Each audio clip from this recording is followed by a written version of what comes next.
All right, so this is something I'm happy with. Obviously, I'm not the first farmer to ever do this, but it's the first time I've ever done it.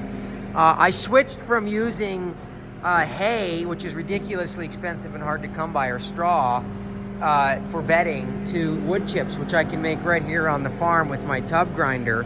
But when I tried using this rototiller last year to turn over the old hay or straw as bedding, it just wouldn't do it. It doesn't make a very good, it just got all clumped up and it wouldn't do it. But with the wood chips, it really does a nice job of turning it over. And so I can use less wood chips now because it's reasonably dry in here compared to outside. I can tell you that I'm never gonna have calves at this time of the year again. I'm absolutely not putting my bulls out with my cows this year until at least the middle of July, maybe even the end of July, because having calves at this time of the year is just stupid, and it's infuriating because no matter how many hours I work, and I'm working at least 16 hours a day right now. Yesterday was over 17. A couple days before that was 19 hours straight. I cannot possibly keep up with the muck and the mess of breakups. So the way I look at it is moose. Moose are native to Alaska, cows are not. When do moose have their babies? They sure as hell don't have them in March or April. They have them in May. So that's the lesson there.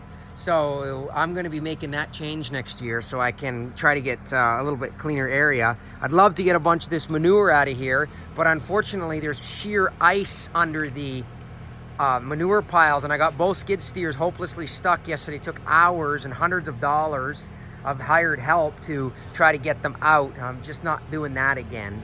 So in the meantime, trying to keep one dry area for these cows and calves, the rototilling of the wood chip floor is actually doing a pretty good job. Obviously it's still a little bit poopy, but it's reasonably dry in here and it smells good, and by rototilling it over, I'm hoping it'll compost and I'll break it down for the gardens, and as well as it'll help keep the cows a little bit warmer because it is still quite a bit below freezing at night.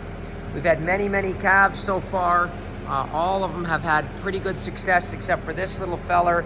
I found him in a mud puddle, frozen. His temperature was 78.8 degrees. Took me over 4 hours in a hot bath to try to save him. I'm still not quite sure if he's gonna make it or not.